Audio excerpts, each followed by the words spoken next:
Good morning, everyone. I really look forward to this, and following on wonderful remarks already made, I'm not sure that I have much to add, but a little reinforcement certainly doesn't hurt, I hope.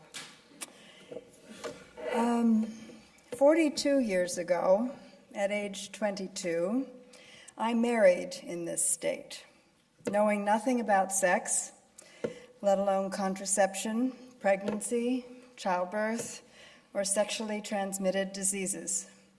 Abortion and contraception were illegal, while contraception was allowed for married women, as I vaguely recall. Neither my family nor my friends talked about sex. I imagined all kinds of things.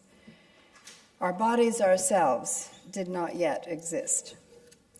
In 1968, the year before I married, deep in the Amazon jungle of Peru, I accompanied a community as they buried a young woman hardly older than myself, who had died giving birth to her 5th child. She died because she had no access to contraceptive information and services, illegal at the time in Peru, or to health services to help her deliver her baby. For many women, there has been a great deal of progress since those events in my own life 40 years ago. Our bodies ourselves, their people, most of all, but also their processes and their product, has been a central and beloved actor in that worldwide progress. Millions of us have had the product, the wonderfully solid, heavy book, or the people by our sides when we most needed information and support. Many others whom you will meet today have created processes through which women in hugely diverse countries and circumstances have made the book their own, and in doing so have transformed many lives.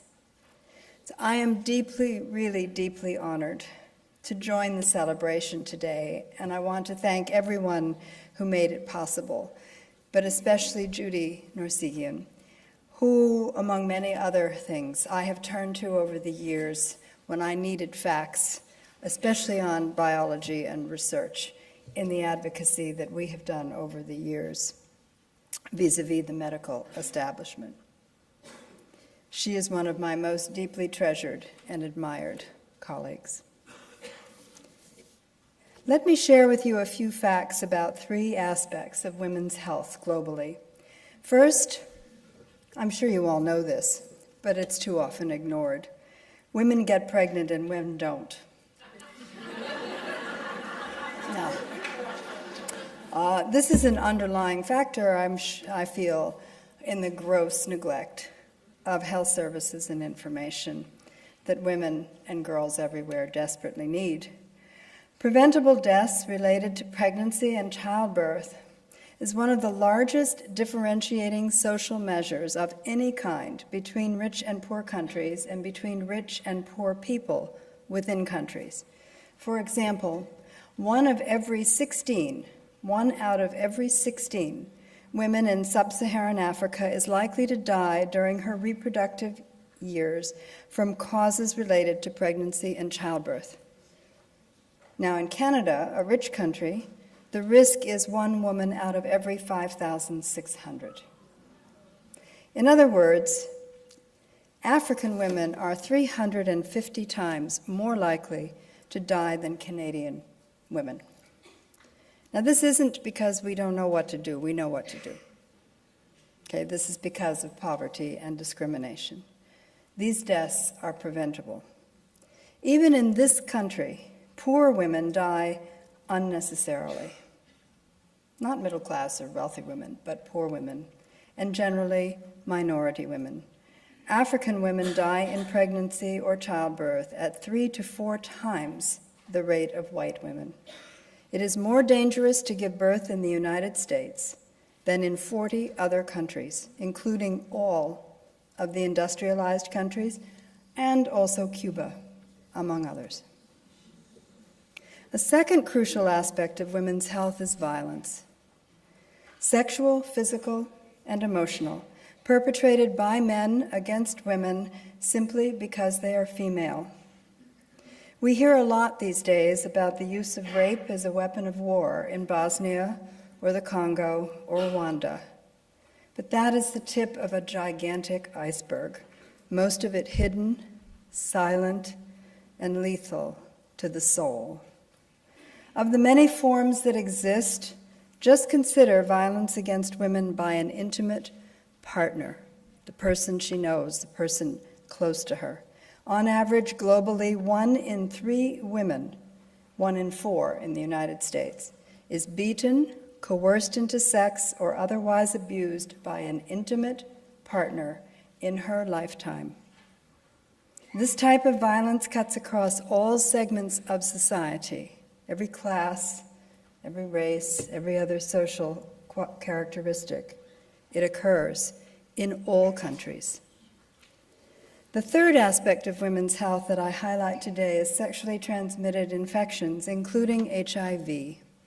People in the United States tend to think of HIV and AIDS as a plague that affects gay men. But fully 1/4 of people living with HIV and AIDS in the United States are female.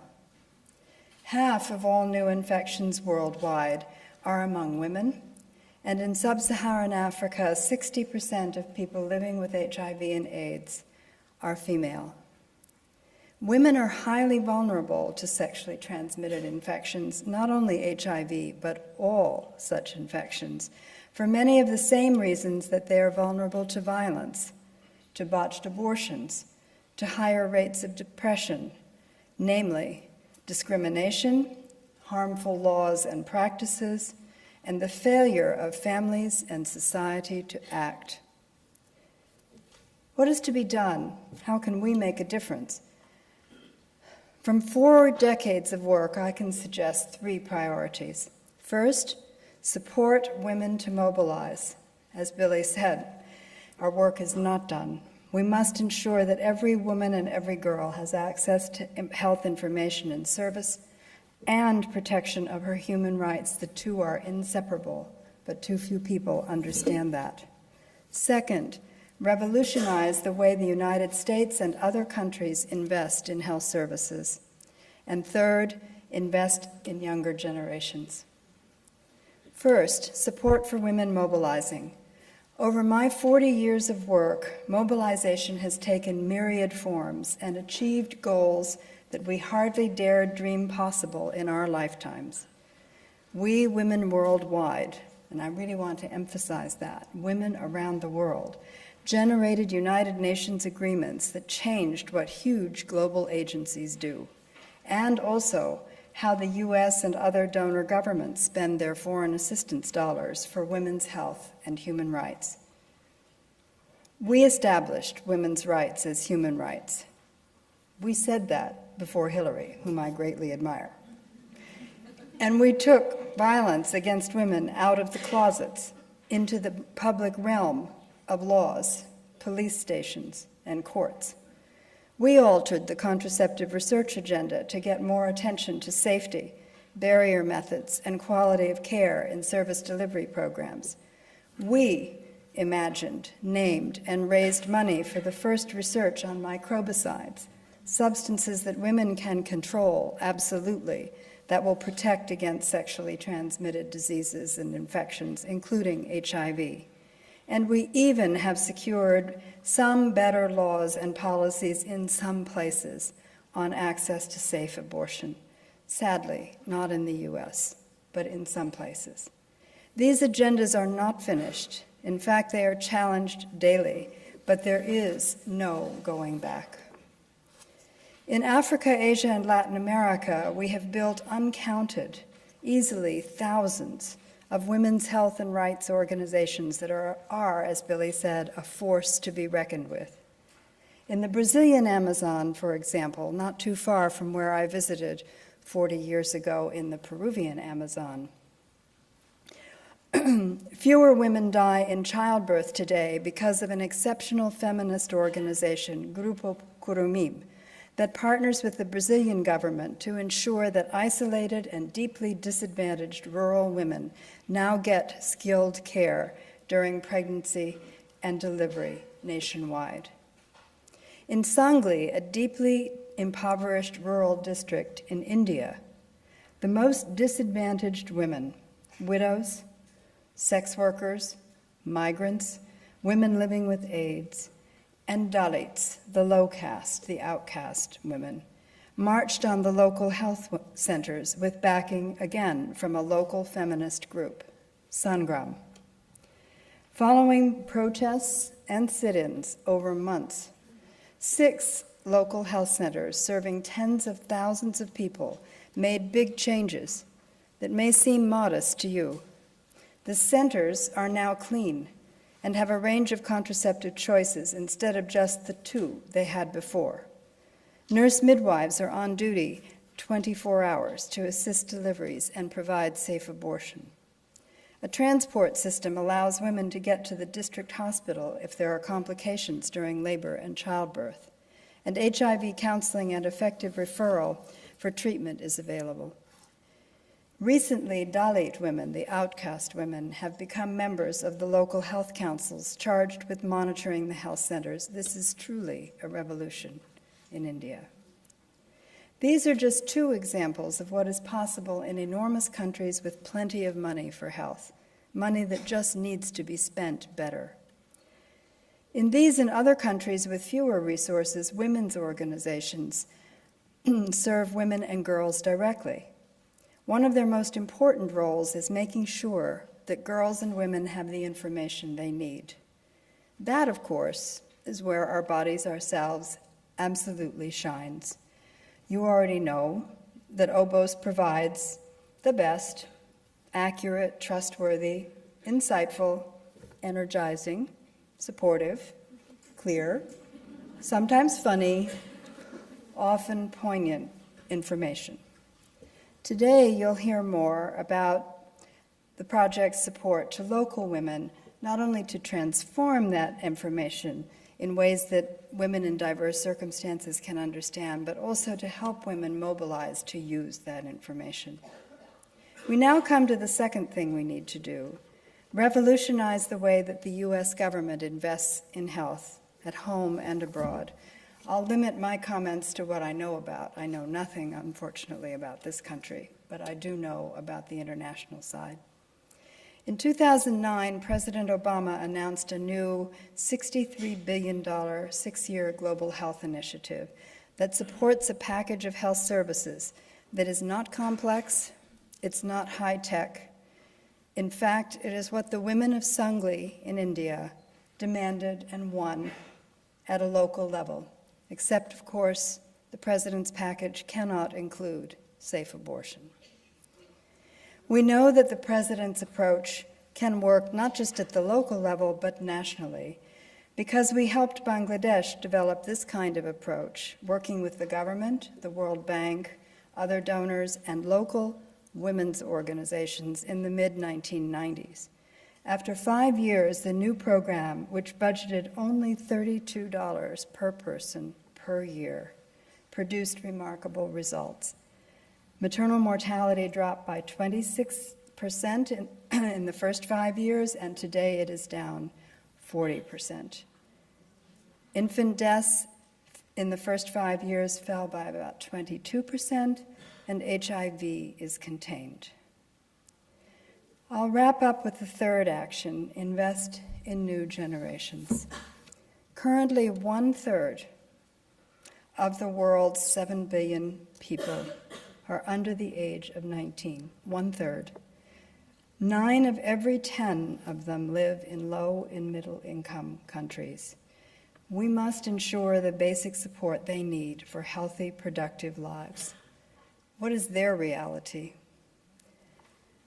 For 20 years, the Girls' Power Initiative has worked in the southeastern part of Nigeria, where girls commonly face early, and I mean like at 10 or 12 years old, and forced marriage and female genital mutilation. The 4 states they live in have the highest rates of HIV/AIDS in the country. 2 of the states are infamous for trafficking of girls and young women to Europe for the sex industry. In these states, it is common for male teachers to demand sex from girl students, for men to demand that girls selling oranges door to door come inside the house to be paid. You can guess what happens next. And for men who offer girls a ride to school to sexually assault them on the way. Such conditions face scores of millions of girls across sub-Saharan Africa, South Asia, Latin America, and elsewhere. Girls' Power Initiative and similar programs in Pakistan, Cameroon, Brazil, and Peru demonstrate how we can equip girls with the skills and knowledge they need to lead healthy, empowered, and satisfying lives. These programs, which are reaching national scale now, in every case with government involvement, also help boys learn that they must relate to girls and women on the basis of equality and that they do not have a right to beat them or force them into sex. The investments I've suggested, mobilizing women to demand health services and human rights protections, providing the package of health services and information that women and girls need, and raising new generations to treat each other equally with respect for human rights, takes time to bear fruit. But in my decades of work, I have never before seen the convergence of political will, health sector funding, and civil society capacity, at least in the international arena, that we see today for women's health and human rights. This favorable convergence may not last long, however, so we all need to act, and we need to do it now. There are at least 3 great actions to choose from, or you could hopefully choose all of them. Now, of course, securing the future of our bodies ourselves and the movement that surrounds it is number one, because funding women's activism, as Billy so clearly said, is the only way to keep the movement alive that has to make the change. Second action is that each of you can have a great effect by making your voice heard in Washington, because the power and influence of our government, whether we like it or not, is so great. Speak out for what is right with your senators and congressmen, and speak louder than those who are currently shouting for what is wrong.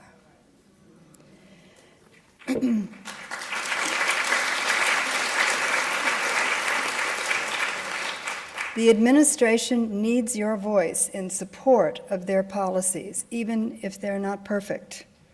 Specifically, funding for the Global Health Initiative that I described earlier, and for the UN Population Fund, UNFPA, which is the leading global agency for sexual and reproductive health and rights. It is in terrible jeopardy right now from the US Congress. A third area of action is for each of you to stay informed and to inspire others, family, friends, and colleagues to become involved.